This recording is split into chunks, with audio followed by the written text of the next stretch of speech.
Rudin, turunin jaringnya. Oh iya. Cepet taurin jaringnya. Siap.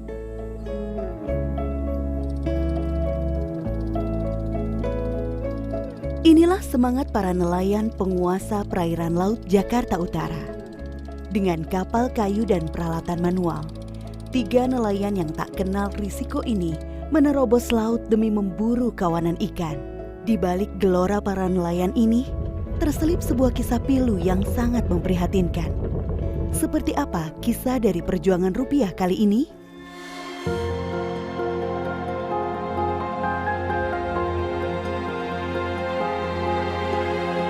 Di antara ketiga nelayan ini, sosok yang kita ikuti adalah pria parubaya, berkaus ungu yang bernama Rudin. Ia dikenal sebagai salah satu nelayan yang telah menjadi langganan di perairan selama lebih dari 25 tahun. Akan tetapi, profesi nelayan yang dijalani Rudin tak seindah yang diimpikannya. Ngikut orang. Tadi jeragan Pak Uus. Iya.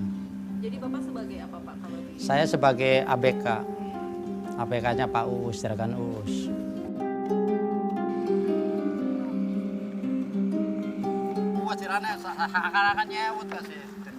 Pak Rudin itu cerita masa Pak Uus. Ceritanya begini, jadi Pak Rudin itu gimana Pak Uus, istri saya bisa makan enggak, anak saya bisa jajan enggak, tuh. Katanya anaknya Pak Rudin itu belum bayar sekolah ya Pak? Ya, itu Pak Rudin itu bingung, kebingungan, kita kan ke lautnya kosong terus. Anak makanya minta bayaran sekolah, mau gimana lagi katanya nyarinya. Ya udah kita aja begini keadaannya, ke laut aja kadang-kadang kosong.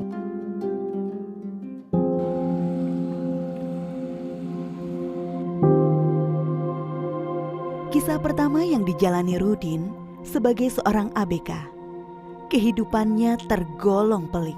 Penghasilannya yang tak seberapa tak pernah cukup membiayai kebutuhan keluarganya yang tinggal di pinggiran pelabuhan Muara Angke. Ironisnya, sebagai sang juragan, sebenarnya kondisi Uus pun tak jauh berbeda. Perekonomiannya yang pas-pasan membuat ia tak bisa banyak membantu Rudin.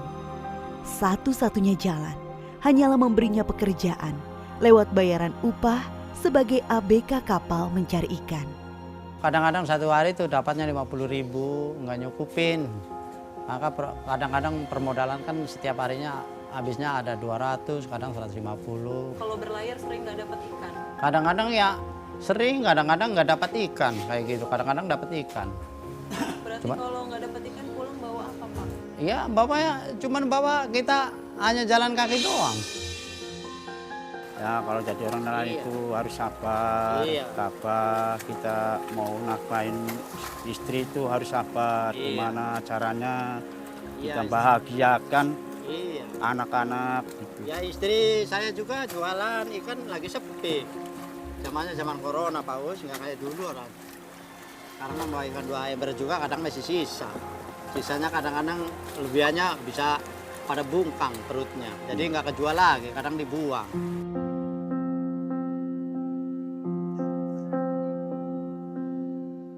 Bagi Kasrinah, tak ada pilihan lain. Risiko sebagai istri seorang nelayan yang hidup pas-pasan dan selalu ditinggal suami berlayar pun diterimanya dengan ikhlas. Akan tetapi, disinilah sikap kesabaran Kasrinah sedang diuji. Kita kadang-kadang tuh ya, misalnya kesel gitu ya, kadang nangis sendiri gitu ya.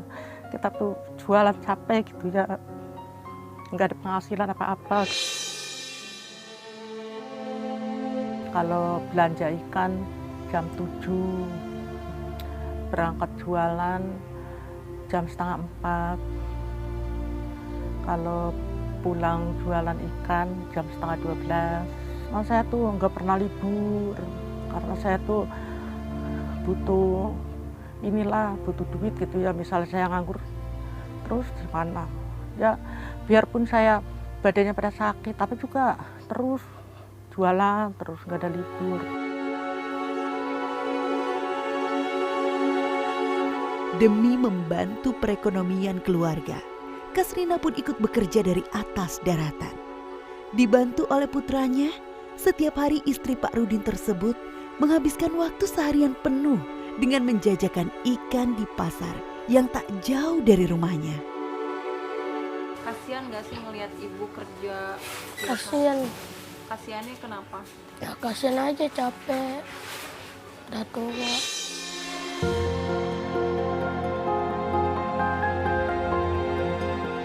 Hidup sebagai nelayan rupanya tak semudah yang dibayangkan. Demi mengais rejeki, mau tak mau Rudin harus mengikuti kapal dengan bertahan hidup terombang-ambing di atas laut selama 3-7 hari. Bahkan hingga berminggu-minggu. Apalagi ancaman di tengah laut pun tak pernah bisa ditebak. Dengan kapal dan peralatan seadanya, Rudin dan rekan nelayannya seringkali dihadapkan dengan berbagai rintangan berbahaya. Cuaca ekstrim, kejadian aneh dari penghuni laut, hingga alam yang tiba-tiba tak bersahabat. Kapanpun bisa saja menerjang keselamatan mereka. Iya pernah, jaring kadang-kadang nyangkut, sobek, putus. Kalau jaring putus itu Bapak mesti gimana, Pak? Ya mesti beli lagi kalau ada uang, tapi kalau nggak ada uang gimana? Minta bos, kadang-kadang bosnya nggak boleh. Ya itu, kalau nggak mikirin sendiri tuh, barangkali sayanya nelayannya tahu sendiri pendapatannya kan. Maka jaring yang satu ting-ting aja 125, yang satu stiting. Itu baru jaringnya, belum ada arisnya, belum ada balunya. Ya kalau sama balu-baluan ukuran 400-an, Mbak. Sekarang. Apalagi kalau dikerjain sama orang lain, ngerjainnya aja 100.000.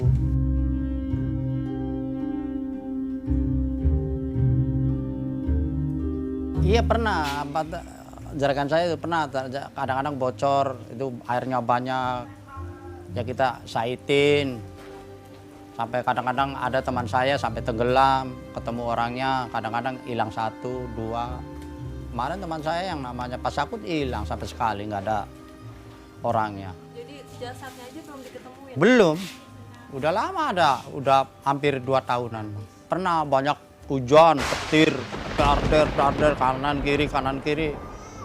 Sampai perahunya mau tenggelam, mana pusing Mbak, mana kedinginan. Terpisah jauh demi mencari rezeki, Rudin dan Kasrina harus rela menahan diri.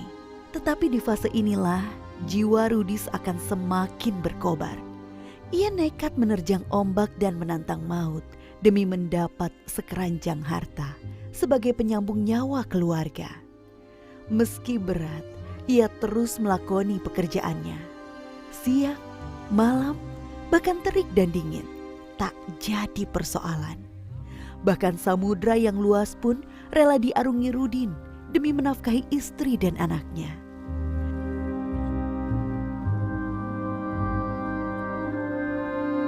Memeriahkan HUT Transmedia. Ayo ikuti lomba video kreatif berhadiah total 100 juta. Terbuka untuk umum, individu maupun kelompok. Kreasikan video berdurasi maksimal 1 menit dengan tema HUT ke-20 Transmedia. Sertakan logo Transmedia dan salah satu atau lebih logo perusahaan di bawah Transmedia di dalam konten video. Upload video ke medsosmu, lalu share link ke insertlive.com mulai 1 November sampai 3 Desember 2021. Info lebih lanjut, klik insertlive.com/lomba video Transmedia.